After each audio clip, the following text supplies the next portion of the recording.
Umamin si AJ sa ating source. Umamin na siya. Na nagdadala. Yes, Ate Christy. Pero sa Pinag-usapan ngayon ng balita na si AJ Rabal ay buntis na kay Aljur Abrenica.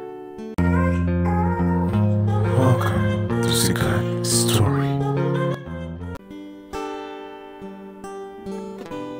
Pinag-usapan ngayon ng balita na si AJ Rabal ay buntis na kay Aljur Abrenica. Ayon sa source ni Christy Fermin ay umamin ito na buntis umano si AJ Rabal. Dahil nalaman niya ito sa mga malalapit na kaibigan ni AJ Rabal. Isa pa nga patunay na kaya hindi natapos ni AJ Rabal yung kanilang pelikula ay dahil nga sa nagdadalang tao siya. Pero hindi pa nagsasalita sila Rabal about sa issue na binabato sa kanila. aminin din niya sa publiko para matapos na niya. Anaw ng utang na loob yun sa mga unang sumuporta, sa mga unang proyekto niya.